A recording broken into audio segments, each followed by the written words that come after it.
It's about faith to believe. It's about hope to receive. It's about love to give life. It's about transplant life with me, Miss Vinnie. Hey everyone, it's Miss Vinnie. Today I am honored to present to you my dear friend, Dr. Robert Hill, a heart and kidney transplant recipient with an incredible story. Dr. Robert Hill is an amazing father, a dedicated educator, and a persistent advocate who is beloved by everyone he encounters. An honored mentor, incredible messenger whose life was completely interrupted when he found himself in need of a life-saving heart and kidney transplant.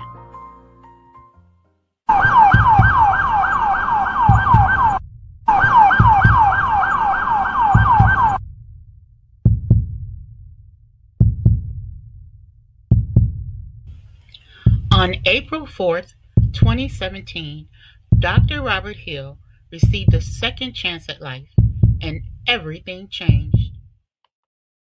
One of the many diverse groups in the parade every year. Today we have One Legacy Foundation. They're a nonprofit organization. They save lives and they heal lives through the power of organ, eye, and tissue donation. And their slogan is so perfect for what they do: donate life. Let's go to Sid Garcia. He's got an interview. Sid.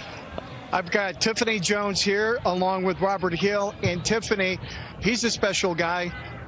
Everybody here that you're talking about today has benefited from the program. Yes, we're One Legacy Organ Procurement Organization of Southern California, and Dr. Hill next to me is a heart recipient.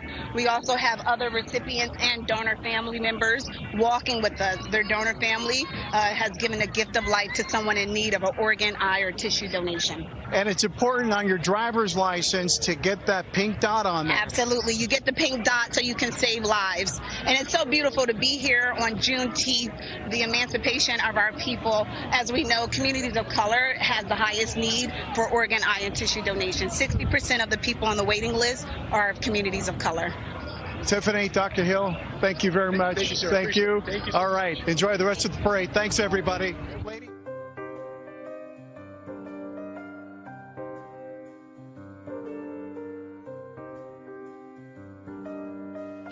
By the grace of God and the generous gift of life that he received from his donor hero, Richard Rivas, Dr. Robert Hill is an honored One Legacy ambassador who has volunteered countless hours raising awareness of the importance of organ donation and transplantation. As ambassadors, we turned a moment of encouragement into a lasting friendship. Today, Dr. Robert Hill is founder of the Audrey Rivas Education Fund in honor of his donor family, turning his very precious gift into a powerful initiative that keeps on giving. And we are going to talk about it.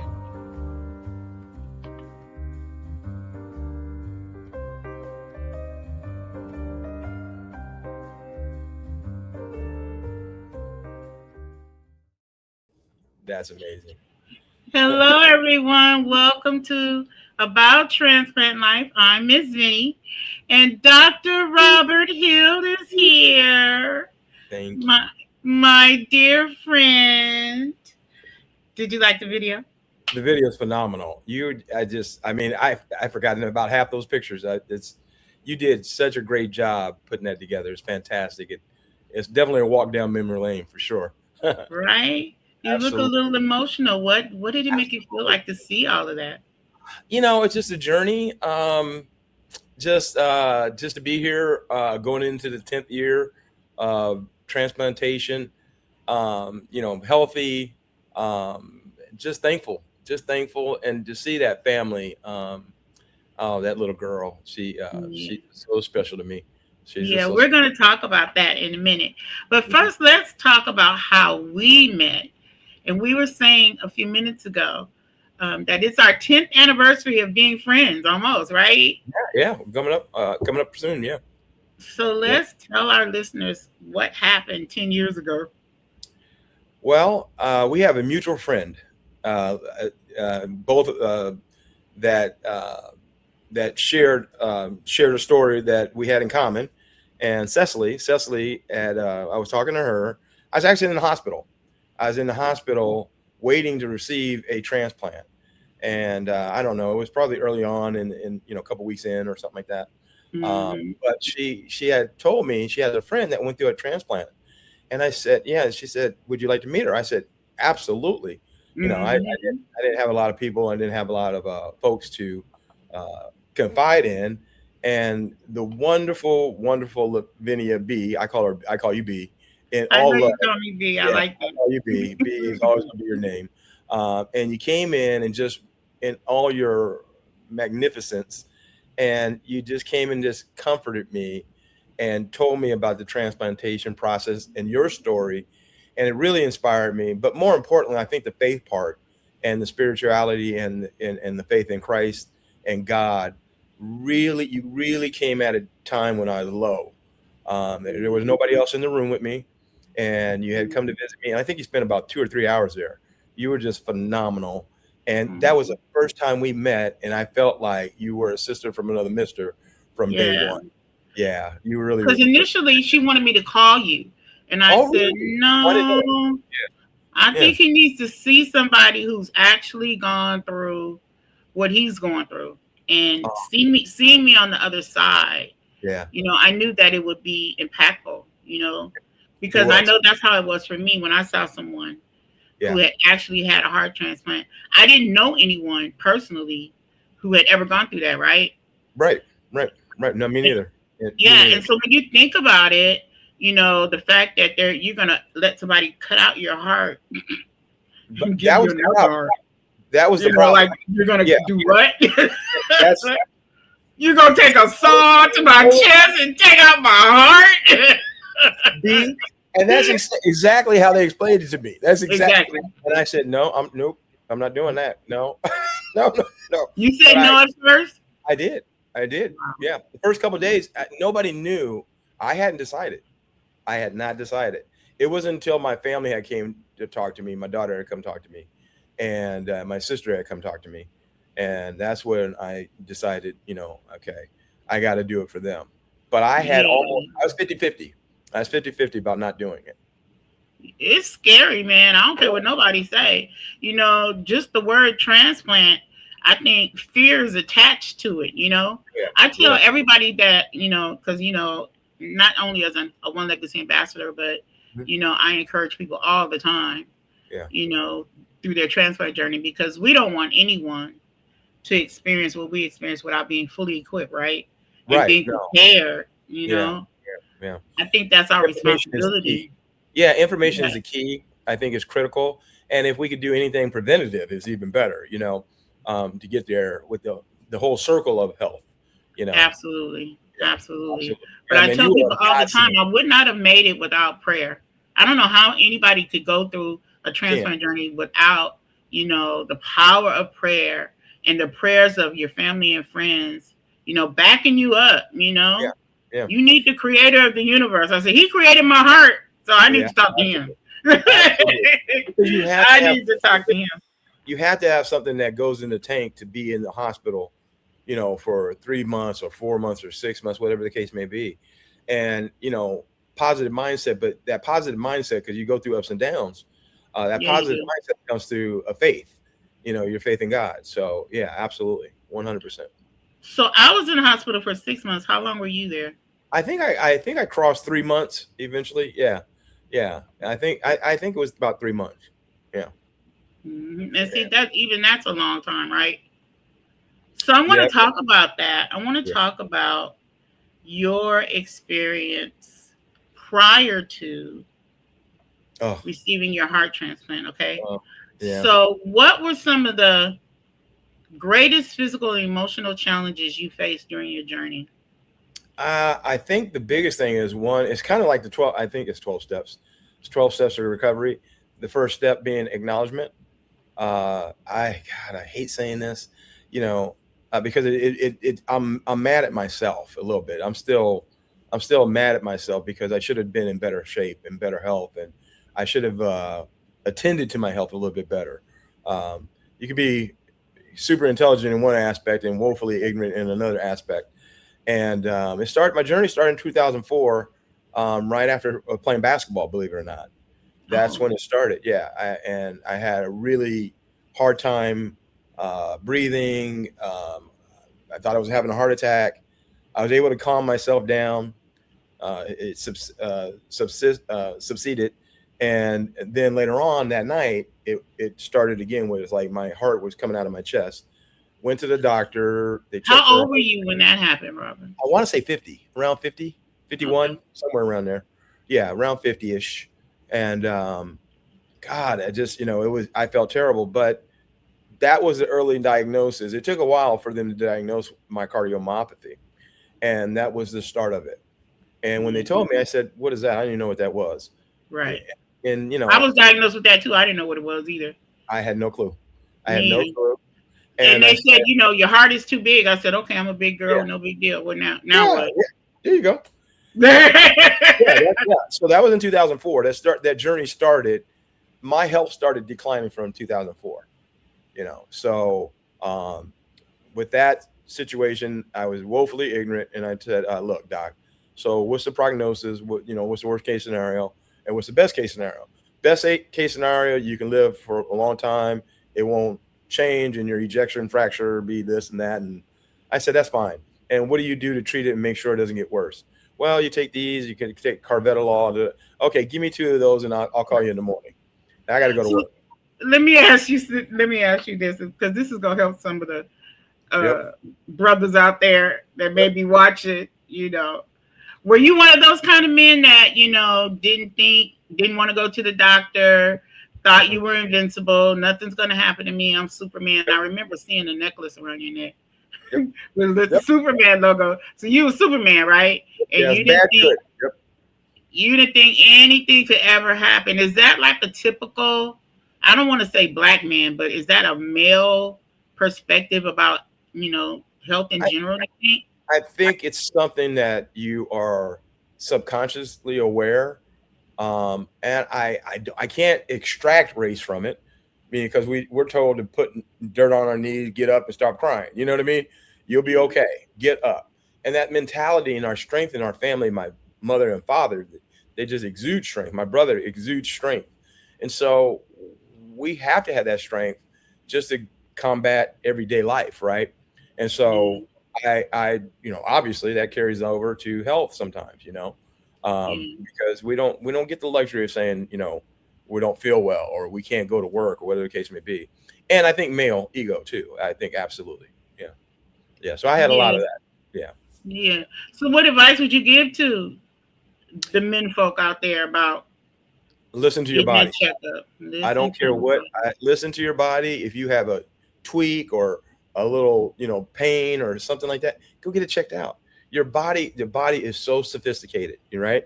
Okay. Hmm. So, I'm not trying to say become a hypochondriac, but what I'm saying is listen to your body. If it's repeating and recurring, obviously there's something wrong. I don't care Right. if it's a pulled muscle or pinched nerve or heart. You're having pain, chest pain, go see what's going on and find out what's the best way to be treated. And I know sometimes money can be a factor or insurance can be the factor. Listen, worry about that later. You go to an emergency room if you have to, do whatever you need to do to try to get the help necessary. And if you're in a certain level income bracket, you can get insurance. Okay, there is Yeah. insurance, especially here in California. Okay, Yeah. so So did you you wait until you couldn't wait any longer for to the go for to the doctor? No, I kind of had to go that one. Yeah, I didn't have a choice because I was, it was so abrupt that in 2004, in that start of the journey, you had to go because it was something going on. I mean, it was Yeah. prolific. It was prolific. Yeah, yeah. So, and I think the medication helped, but throughout the years, things would deteriorate. You know, I would throughout the years, I would fill up with water. I have to go through some Lasix. It was very hard to breathe. Sometimes you couldn't even go upstairs when you had a lot of No, water we retention. didn't do stairs. Yeah, Mm-mm, no, yeah, sir. yeah. It was rough. It was rough. And in 2011, I actually had a stroke. So Did you? yeah, I had two. This is another dumb one. So I was in Arizona. I was living out there in Arizona. I took a job out there, and I was with my ex-wife, and I was going to see my daughter. I was going to pick her up from middle school. So I was driving. I'm going to pick her, and I was she loves Jack in the Box tacos for some reason. I hate them. I don't like Jack in the Box tacos. I'm sorry, Jack in the Box. Um, she loves them, and I want to just do something special for her. And so I got her some Jack in the Box. I had some Jack in the Box. I had one taco just to be, fatherly with her. And so we're driving, and on the way back home from picking her up, and I'm having a conversation with my wife, and my ex-wife, was looking at me like I'm crazy. And she's like, "Why are you not saying anything?" I said, "What do you mean I'm not saying anything?" I'm like, You thought you were talking? I'm having a full conversation. And then my baby girl goes, how come dad's not saying anything? And I was like, what are you talking about? And then my wife says, if you don't say anything in a minute, you're going to pull over the car and you're going to call your doctor. And I'm like, oh my God, you're tripping. I'm fine. So That's so crazy. so we pull over, and I call the doctor up on my cell phone, have a conversation, and he says, "Yeah, let me talk to your wife." I'm like, "Okay, here you go. See, I told you I'm fine." And then she goes, uh-huh. And next thing I know, she's calling the paramedics. I said, "What are you calling Wow. the paramedics?" No, don't call the paramedics. I said, "Look, man, I've never been taken off a football field or when I was in the military. I don't want to be taken off on a stretcher. See the male stuff, right? I'm not going into paramedics." He said, she basically said, "You're not talking. I think you're having a stroke." They come check me out. They put me in the paramedics. They took me to a stroke center in Arizona.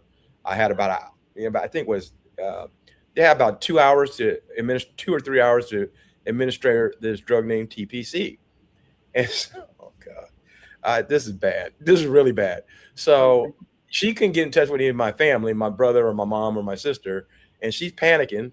And it was about an hour and a half going in. She couldn't find anybody. She didn't want to make the call.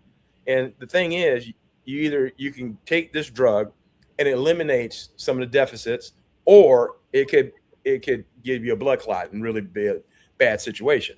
Oh. So they didn't want to make the decision. Everybody, my daughters would come in and blah blah blah. So I'm looking at my watch. I'm like, look, and obviously nobody's listening to me because I can't talk. And then So you thought you could hear yourself, so you thought you were talking, huh? yeah, I'm thinking I'm talking. Yeah, just like this. Wow. So I said, and poor Miss B, I mean B, don't judge me. So I tell my wife to give me a notepad, and I said, give me the F drug. I was like, and she's like, oh, rude. Rude. Okay. And it's 50-50. I'll take the chance. So they were worried about I don't come out. They administered a drug. I come out fine. I'm a Thank you, bad person. Jesus. I'm a bad person. I'm a bad person. So I'm a little bit of a comic. So I come out, and my daughters and my wife come to see me, and I'm alert, and I did a little shaking like I had a seizure, and You faked it, Robert. Don't be crying wolf like that. That's so funny. oh man, Okay, but that's a great segue to my next question. As a father, educator, and mentor, how did your family and community help sustain you during your most difficult moments? And you just gave us a glimpse of that. My support system.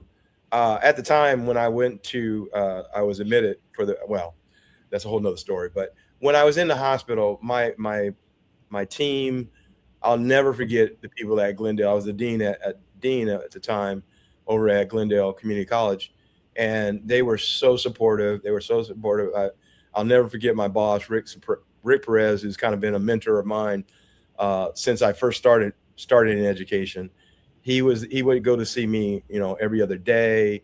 He was so powerful. I mean, I had so much support from my family, from the community, people coming, and my old teammates, my military folks. It was unbelievable because I got so much attention. Former coaches come in to see you, and B, you can understand that I was so weak. I was so weak, and I was losing so much weight. But it give you strength. It would give you strength. And my goal, when I made the decision to have the heart transplant, I said everything I was going to be positive, no negativity. When everybody comes up, somebody sees me, I'm positive. I hold my head up because that was very important to me. And I think really because of that, I really believe that. And I read The Secret again. I read the book from book to cover. I mean, cover to cover, and that inspired me. That inspired me so much to manifest what I wanted the outcome to be. I wasn't going to fail, and it's tricky because you never ever look at the whole, circle of life, right?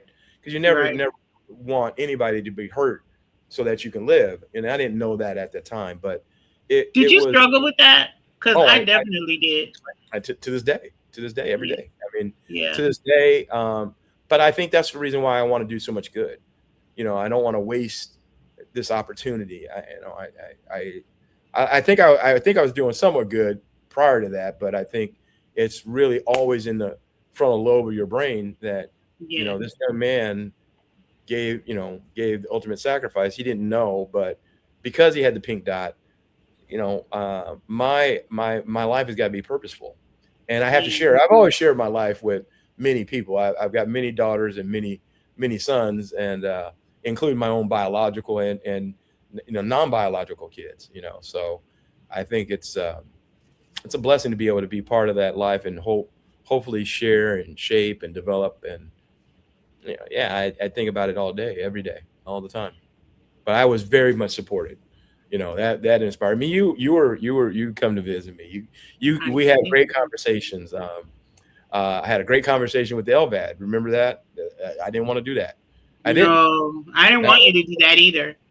Here's your next question. So since we're talking about that, take us back to April 2017.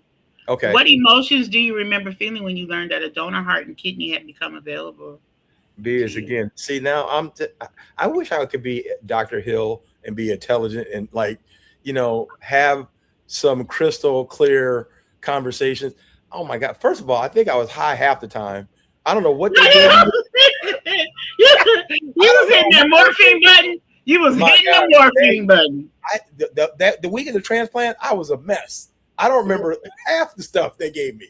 You was hitting that morphine button. That's what you was doing. Give me some more of that. Whatever that is. I was hitting it too, Robert. It was so funny because I thought, honest to God, all I remember is leading up to this. There's two really critical things about my story.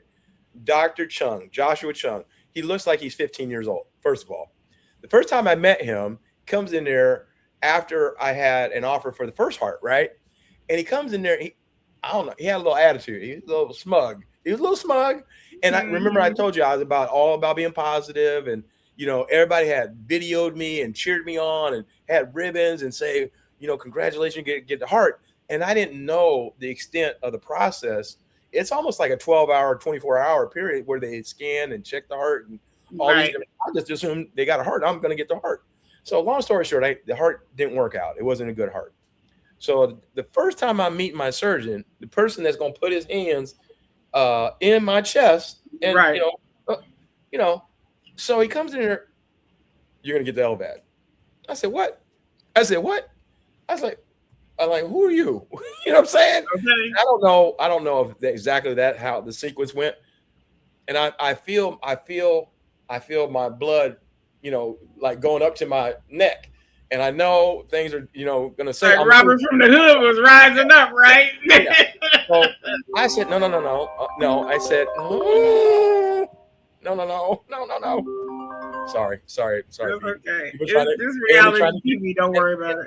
I literally put my don't disturb button on. I knew I was going to say something I didn't want to say, and I got myself together, and what I said is, Doc, I just got this news. I don't know what the LVAD is. Is there any way I know I'm not feeling good? Can you come back tomorrow? He said yes, and I said okay, that was fantastic because it was a disaster, and I know that would be the first time I talked to him, and I don't want that to be negative, right? You're So he right. comes back tomorrow. I hadn't heard about LVAD. He thought I had an orientation, so he set up the orientation for tomorrow. And I had told my daughter, I said, I will do whatever I need to do to get to the transplantation. So I don't want to go in detail with the LVAD.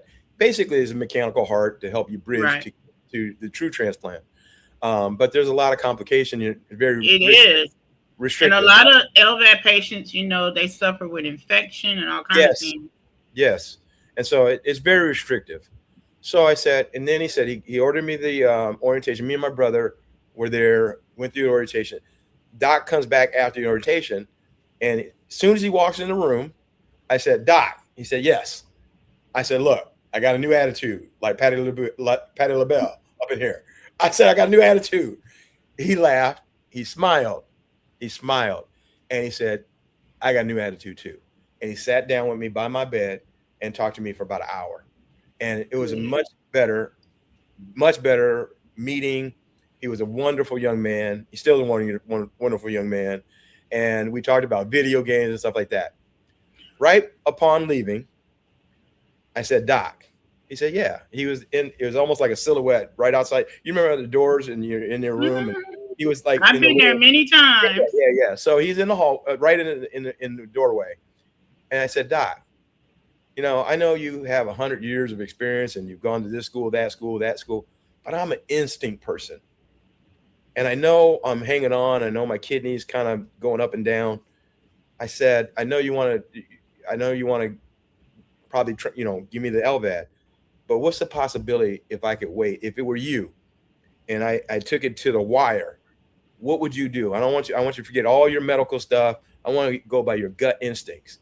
And he did like the pose of David, and he looked, and he paused. He said, I would wait.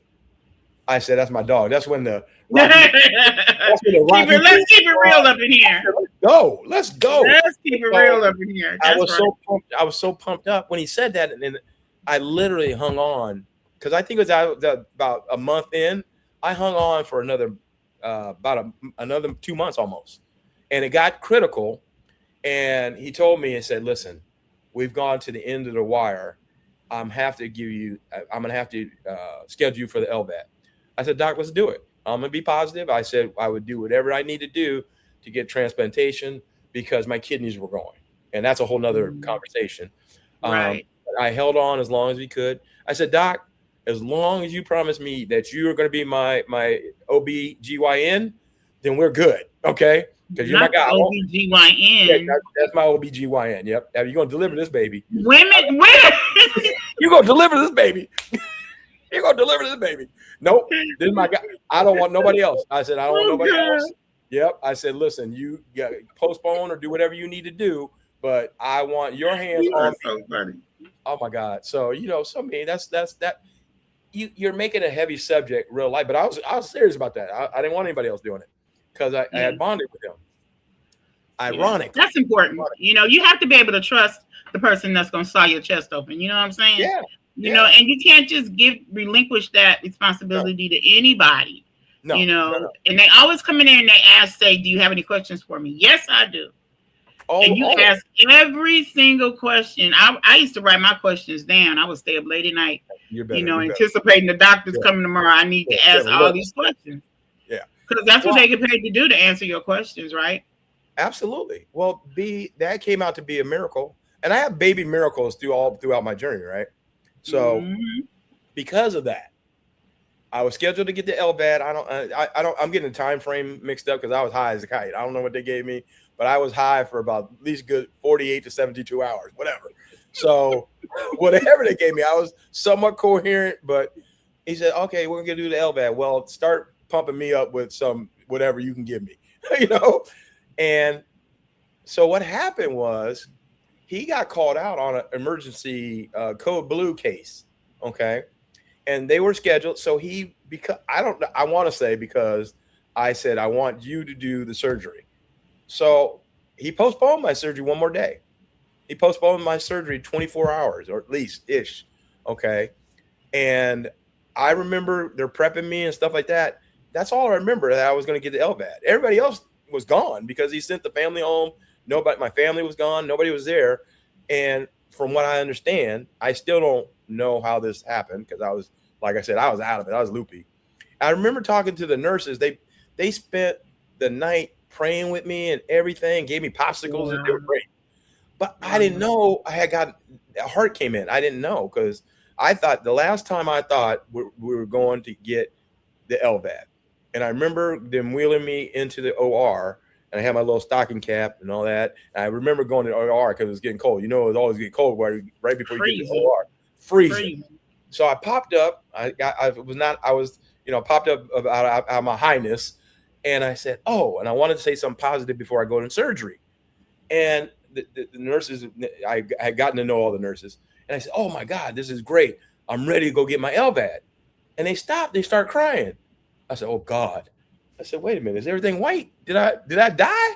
You know, wait a minute. Am I in heaven? Is everything's white? So everything's good. Maybe I'm in heaven. Okay.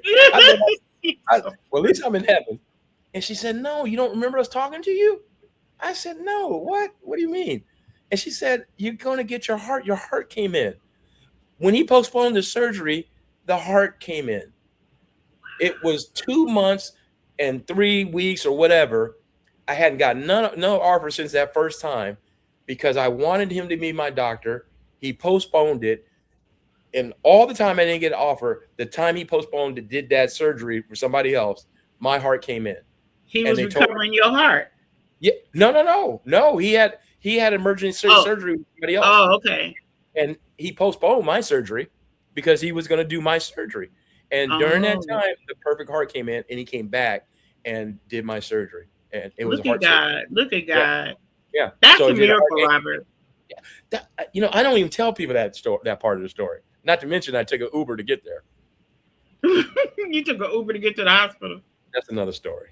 That is another story. I kind of remember that story too. Yeah. That's beautiful. Yeah. So post-transplant, it took you a couple of days to wake up if you were like me, right? Oh my God, I was so tired. Yeah, I woke up in that tube. I had to calm down because that tube was terrible. But once I got my rhythm, post-transplant was difficult. It was difficult because they get you up quick. 3 days, like Lazarus, you got to get up out of that bed. Girl, you got to rise up. You got to rise up 3 days to take that walk. Girl, I was exhausted. Yeah. But my family came by. A good friend of mine who caught the video, Dorian, the reason why I actually went to Cedars Hospital in the first place, and then she caught my first steps walking. So you talk about community support. Everybody had a part, and I just love her to death, and her husband Javier. But she was so instrumental in even me being at Cedar Sinai. And to take the first walk and first steps when she was there, that's pretty special. That is pretty special, Robert. Mm-hmm. That's because you're a very special person. You give of yourself and you sow seeds into the lives of people all the time. To all the young men that, you have mentored over the years. And you wear a lot of hats, Robert. So tell me, I forgot to ask you this initially. Mm-hmm. Who are you? I asked myself that. Well, I'm oh gosh, I'm so mean. I have a lot of adjectives to describe you, but I want you to describe yourself. What exactly? I am a chameleon. I am the person that turns into whatever's needed at the time. I'm a little bit of a rebel. I believe I see things probably. I see things in people. Maybe they don't even see in themselves. And I see, the ending before people see it too. It's just a gift. It's just a gift to see the possibilities of life.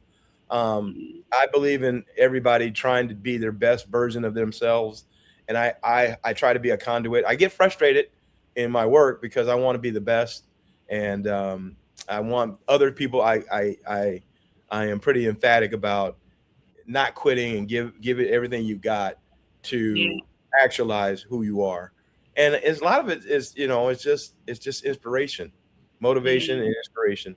But I've been But blessed. career-wise, over the years, what have you accomplished? Tell us Education. about that. Yeah, I've been in education for over 35 years, um, all levels. I started out as a kindergarten teacher, believe it or not.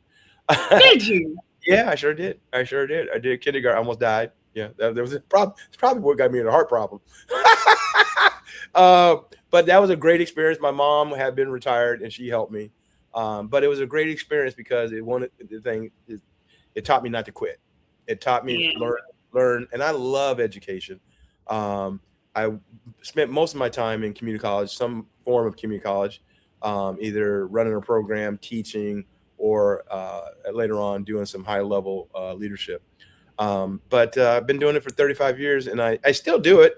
I just don't do it in a formal setting. I do Mm. it.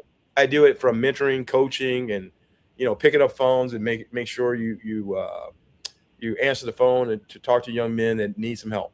That's really what it That's comes down to. good. Oh, young women too. I've been a lot of women, and I would like to say I am a developmental guru. You know what I'm saying? The- Okay. Yeah, I would say that I've been blessed to be able to develop relationship with people that hopefully, as a result of the relationship, um, they're able to be inspired and do better. I just had a young man that I worked with at Long Beach City College. He sent me for my birthday. He was in Las Vegas. He sent for me in a plane to go spend one night with him at a hotel, put me up in a hotel, and just told me I loved him. He loved me. Wow. And he said, I wouldn't be half the person I am without you.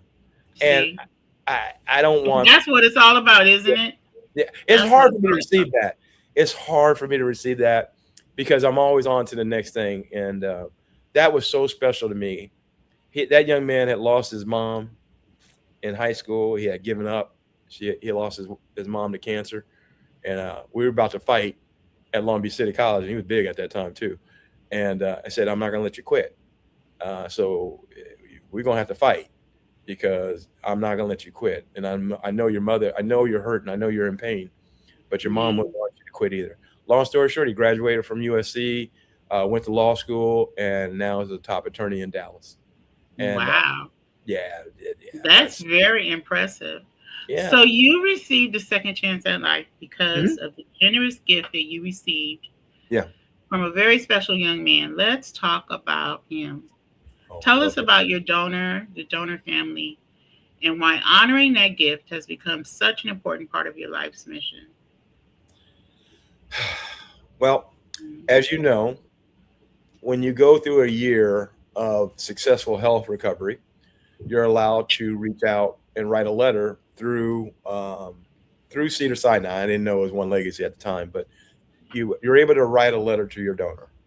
And so I did so, and I crumpled it up. I wrote it 1,000 times and said, "Thank you for.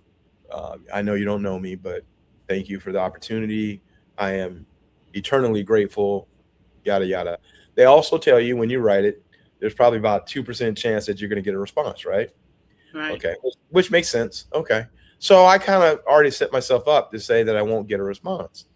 So I didn't get anything for a few months or a couple months or something like that. And then all of a sudden I got a letter and letter from a donor mom, and it was a beautiful letter. And the letter basically outlined her son. Her son was 23 years old when he passed away. He was the Mm. youngest. He was the youngest of four, and he was the only male. So it was only her only son, and he liked a lot of things that I liked. He liked football, he liked basketball, he liked shoes, he liked to go on hikes. And I read all the stuff that he liked to do, and I said, "Wow, that's interesting because those are very similar. That would be me at 23 years old, right?" Mm. But what got me, and once I saw this is what messed me up because I'm a girl dad, right? So I read him, and he leaves behind, his sisters and so forth, but also he left behind at the time of his passing a 7-month-old daughter named Audrey, Mm, mm, and that broke my heart. He's 23 years old. He just started in life. He barely has a chance to even hold his daughter. You know what I mean? Or just mhm. get a chance to see her walk, or play on the swings or anything like that. And that really hit me hard. That really hit me hard. And I just read it and pondered it, and it cried. I cried to myself. I said, God, I don't understand this one. And just help me understand. I don't understand this one. And Yeah. let that go its natural course. And subsequently, I didn't think anything of it. I got the letter. I thought, how can I, get an opportunity to meet him if possible. I didn't really put a lot of thought into it. So uh, right around that time, I had been a year and a half into recovery, doing pretty good. Um, Cedars asked me if I wanted to participate and be an applicant to be in the Rose Parade. So I had to give an essay about my process and stuff like that. Long story short, they selected me to be in 2019 Rose Parade. So I said, "Oh, that's great! It's an honor. It's fantastic." I still wasn't quite at peak health, but I was good. I was good. Uh, Yeah. yeah, I'm still getting better. So they asked me to do a photo shoot on the Rose Parade and all these different things and all kinds of different things. So But I'm you at were already an ambassador, right? By that no, I time, was right? not. Nope, Oh, nope, you nope, were nope. not? Oh, No, I okay. was This was not. before. That was before I was being an ambassador. Yeah, I Wow. became an Okay. ambassador after that.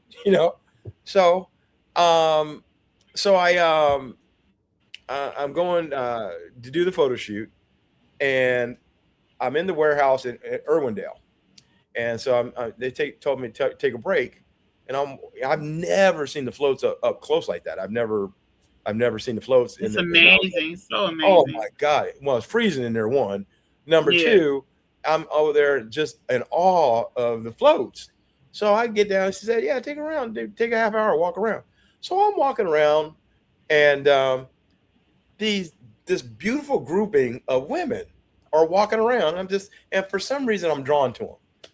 They're just very how they carry themselves. Not I mean, they're gorgeous. I mean, physically beautiful, but there was an aura about them. So I can't explain it. And Hmm. and I swear, I don't know. Maybe I was, I wasn't high this time, but I don't know what I wasn't high this time, but it I'm seemed glad like, to know that I'm not the yeah, only recipient who was getting high in the hospital. I Okay, was a go mess. ahead. I was a mess. But I'm saying, oh my God. So I'm looking at them, and it seems like everything else is in black and white, and they're in color. That's the kind of like it was. I can't explain it. I don't want to explain it. God, I mean, whatever. I can't explain it. So it's just a weird feeling. It was weird, but good. Nothing harmful. So that's Like interesting. you knew them from somewhere, right? Yeah, like it was an energy. It was definitely an energy. I didn't think anything. I said, man, they're really good, beautiful people. They're beautiful people. So, anyways, didn't think of it. Got done with the photo shoot, getting ready to pack my stuff up, go home. So, at this particular space, you have to get on the bus to the parking lot. So, there's a crowd to go on the buses. There's like 3 or 4 buses. I always let people go in front. I just, I mean, I will always go last. That's the way I was That's taught. just the nice guy in Yeah. you. Yeah. So I let people go, and then they filled up, and I got on the last bus, and I'm getting on the bus. You know how you have the seats in the bus where you face each other. So I'm Hmm. getting on the bus, and that family that I saw in the warehouse was sitting there, and I walked by and said, "Oh, that's interesting." So I'm walking by, and the first seat that's facing towards the driver is the cutest little girl I've ever seen in my entire life. And I get ready to go by, and I see her with this little bow and everything, and I smile, and she grabs my hand and tells me sit right here. I go, wow, you are just the cutest thing in the world. You made my day. And so we're just smiling. She's just, smiling and talking to her family. And the girls, they all were wearing the same shirt. And Mm. so I was like, man, there was an energy there. I was just dying to ask some questions, and they were talking back and forth. They were asking across the way. One of the daughters was asking the little girl, "Do you want to sit with Nana?" And she goes, "Yeah, I want, yeah." And I said, "Wait a minute, who is Nana?" And then Nana goes, the grandmother says, "Oh, that's me." I said, "You're a grandmother? You got to be kidding me. You look like your sisters." She's like, she chuckled, "Oh, thank you, blah, blah, blah." So we just have small talk and going back and forth. And I'm still saying, well, I wonder why they're wearing the same shirts. But I always tell people, whenever I ever tell a story, I got to tell you how goofy I am. So I've been that guy twice, not once, twice. I have asked, because I talk to everybody. I like to talk. So Mhm. talk. I've asked a couple young ladies how far along pregnant are they, and twice they weren't. And, You don't ask that question, Robert. and the second lady was black, so that didn't go over very well. The other No, lady that was didn't go over forgiving. very well. No, she said, "I'm not pregnant." I'm like, "Oh, I'm so sorry. I'm so sorry." So I tend to put my foot in. You didn't get beat up, did you? No, close, close. And so Okay. that's why, and this was running through my head as I'm looking at the shirts. I said, "Robert, just shut up. Don't say anything because you're going to end up saying something stupid, and then it's going to be a thing, and you're going to be embarrassed. So just don't say anything." So I decided that I'm not. I was dying to ask about those shirts. So I said, "No, I'm not going to do it." So interesting thing, and this guy again, we're getting ready to go to our separate cars, and I'm not gonna. I really didn't want to bug them because it looked like they were doing something important. I don't know. I think I said goodbye or whatever, but the nana, the mom, she turns around and says, "Have a blessed day," and she was very sincere. And I thought, okay, well that's a sign from God. You can ask about the shirts, and so I asked about. Yeah, I noticed you guys are all wearing the same shirts. And one of the other daughters, she said, "Yeah, we came to honor our brother. He passed away about a year ago. I mean, not the year ago, whatever amount of time was." April And 2017, yeah, right? yeah, he said, "Yeah, we came to honor our brother," and give me the story. And I mean, when she said honor her brother, for some reason it clicked.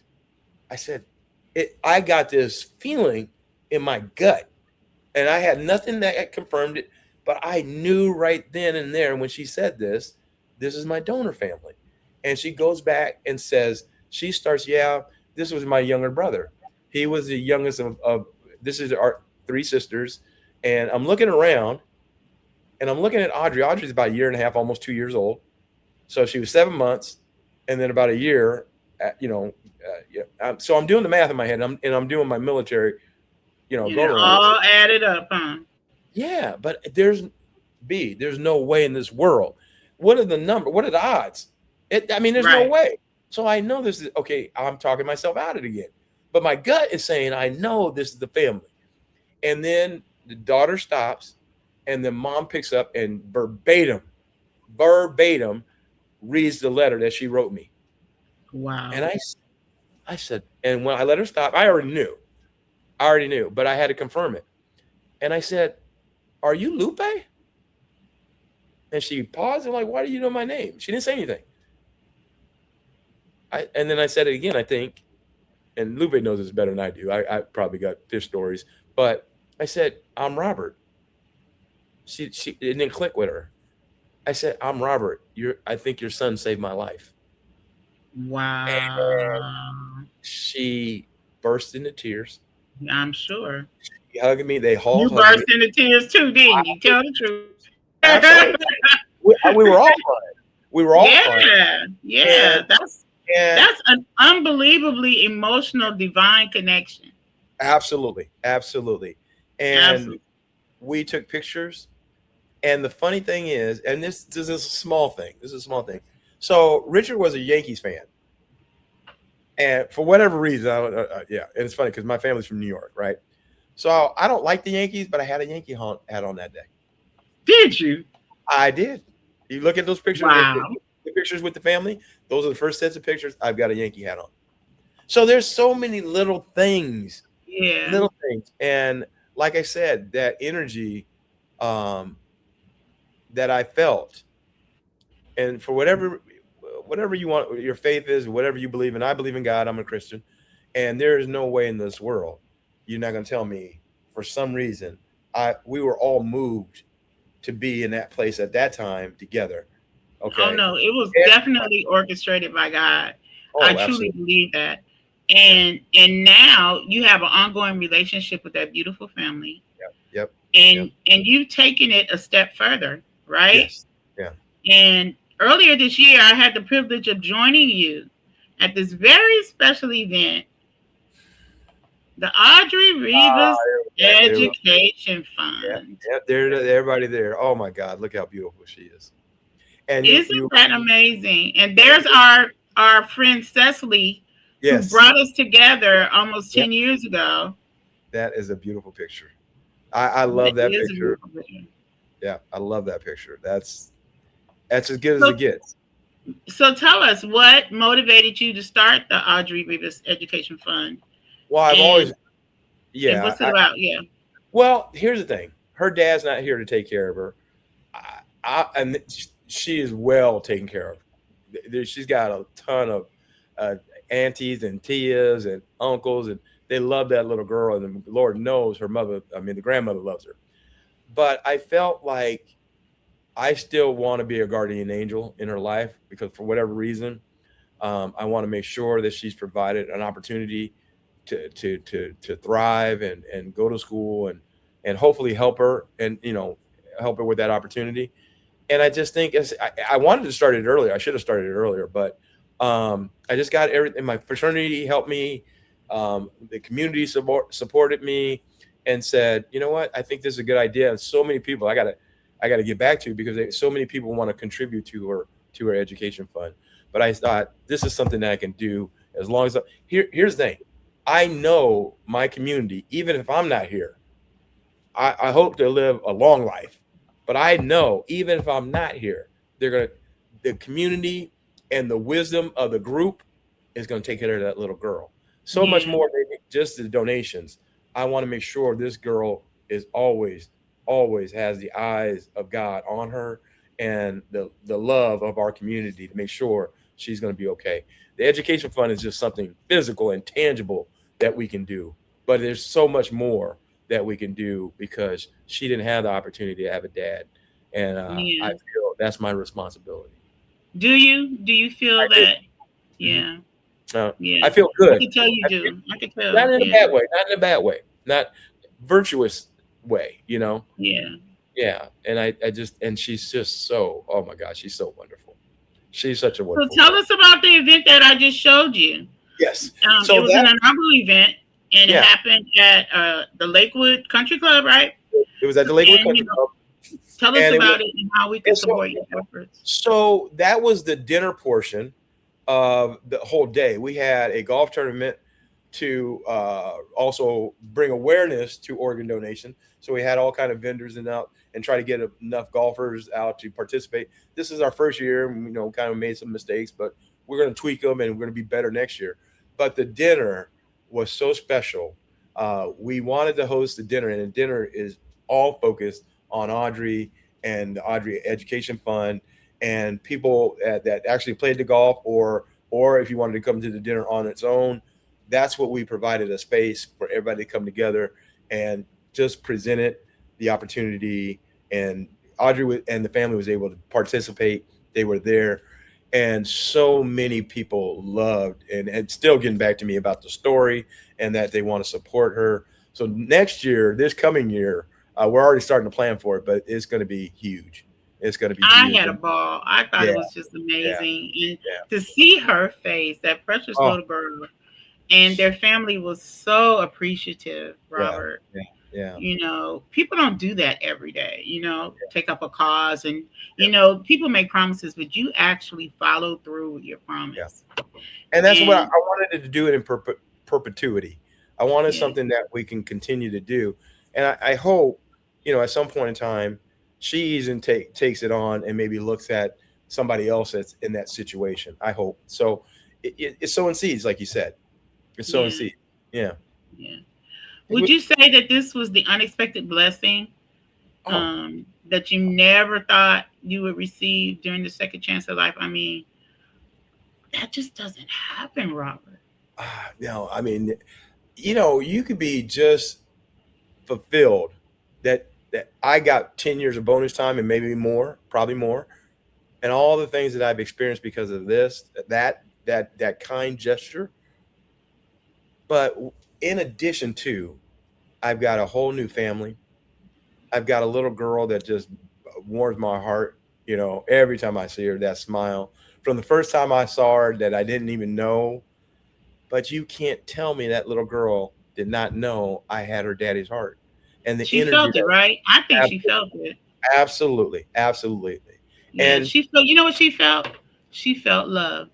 she did, and I looked over there for a minute when I was talking because it was hard for me to look up when I was giving my speech, but I did look up, and the whole family was crying, and that's their Mhm. story. That's their story. They That's were. her. I was That's our sobbing. story, and I remember that part, and then one of my students come to me and gave me the biggest hug. I remember because he's got two girls now. When he was also at Long Beach City College when I first started, we used to go with my oldest daughter, and she was a baby girl, and I would take him because he was part of a big family, and we would go have a talk every Friday and go get some ice cream.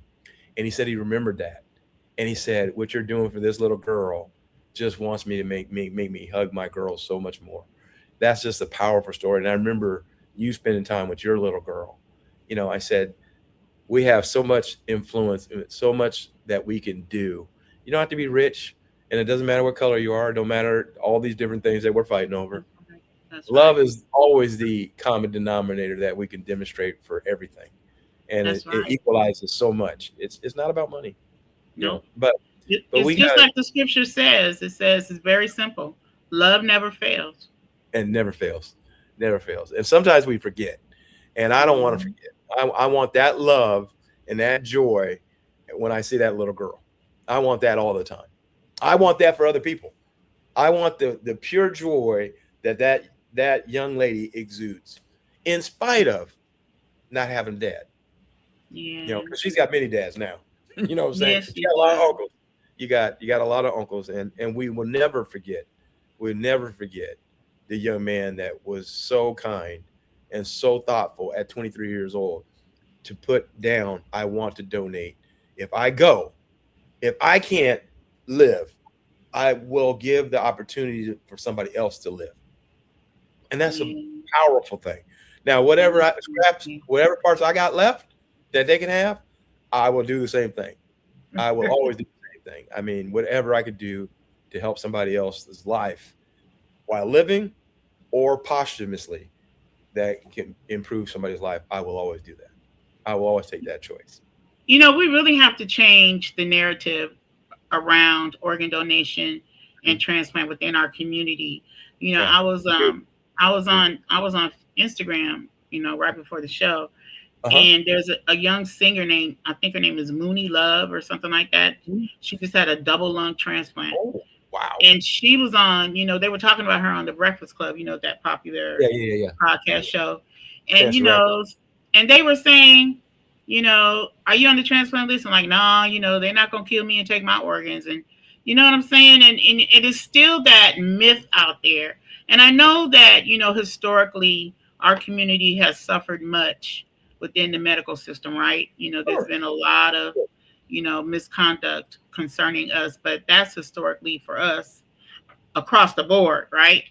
But as a black woman whose life was saved Yeah. because someone said yes Yeah. to organ donation, Yeah. as a black man whose Yeah. life was saved Hmm. because someone said yes to organ donation, what would you say to this generation that thinks that organ donation is so taboo when so many of its peers are in need of a life saving organ transplant, Yeah. like that young Especially, lady? especially our people because of our diets and so forth.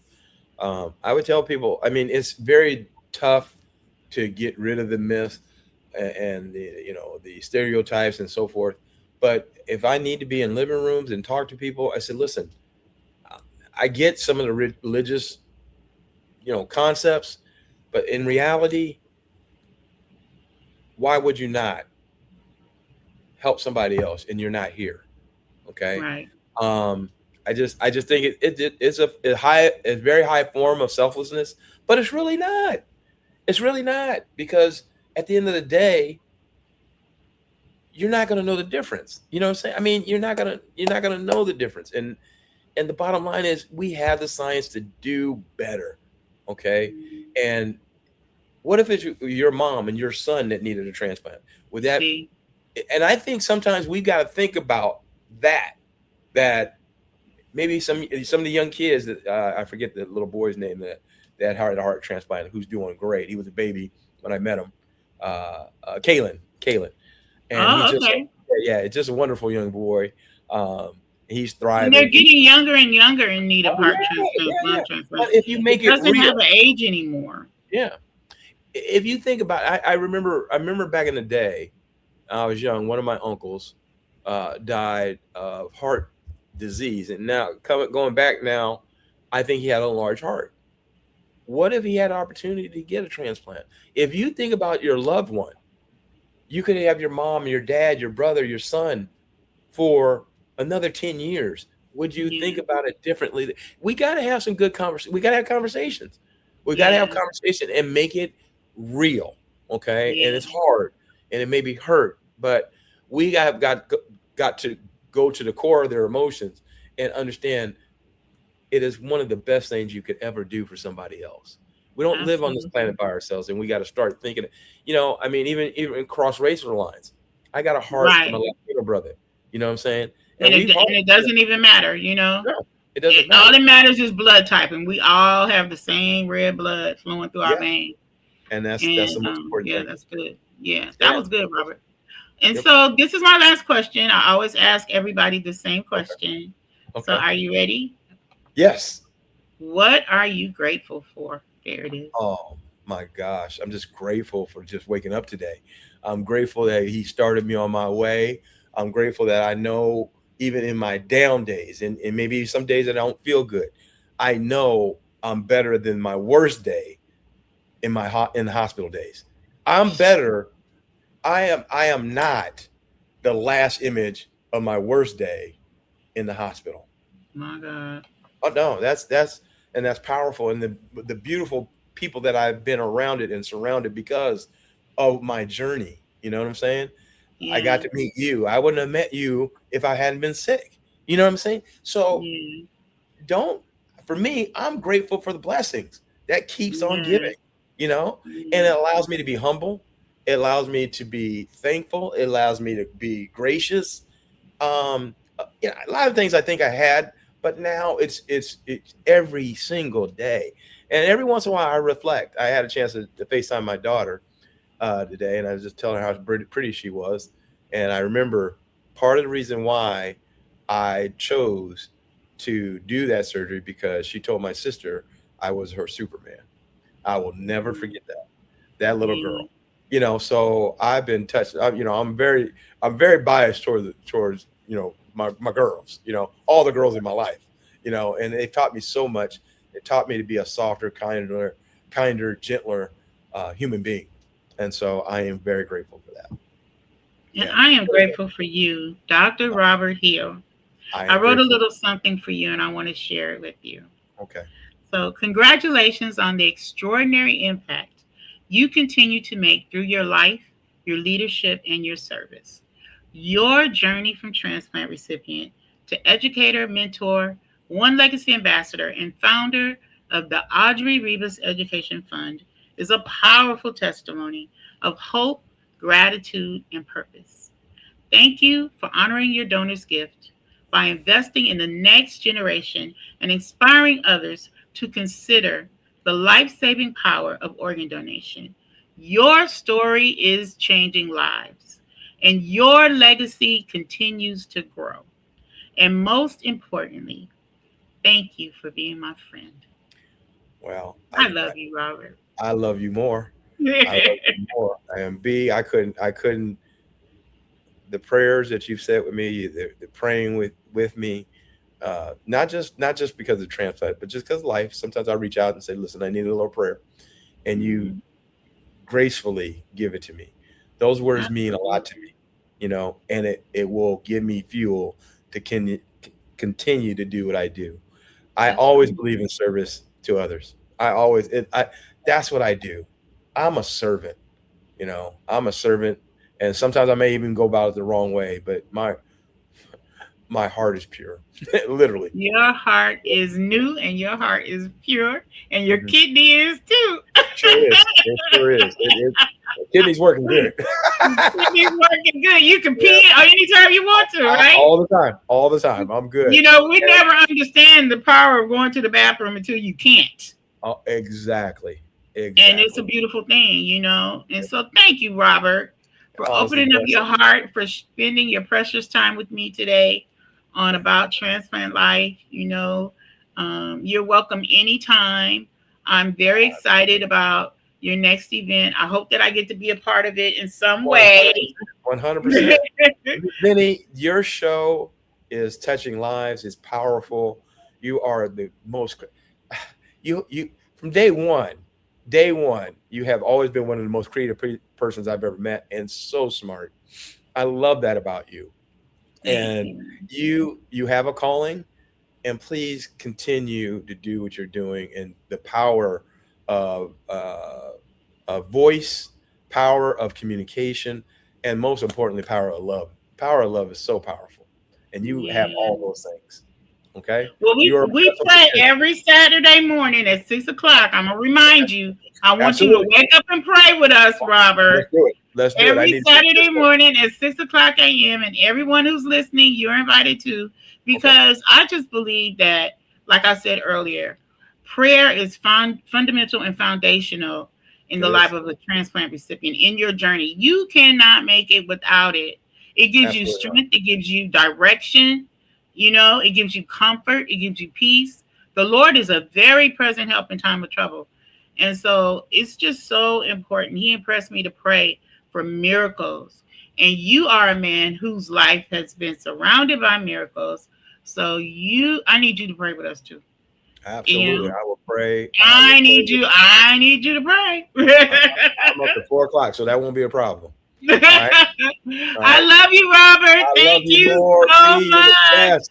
Oh, Don't keep go doing what you're away. doing. I am Don't go inspired. away. Okay, I'm not going Are nowhere. you inspired? That's good. Don't go away. We'll talk soon. Wasn't that amazing? Dr. Robert Hill is such an incredible man. And so I want you to remember the Audrey Rivas Educational Fund. You're going to hear more and more about it on About Transplant Life with Miss Vinnie. We will keep you posted. So thank you for watching, and join us every Saturday morning at 6 o'clock a.m. for Transplant Prayer Hour on our official Facebook page, About Transplant Life with Miss Vinnie. We'll see you again soon. Peace. Thank you for watching. For more inspiring stories, please subscribe to our YouTube channel at About Transplant Life with Miss Vinnie.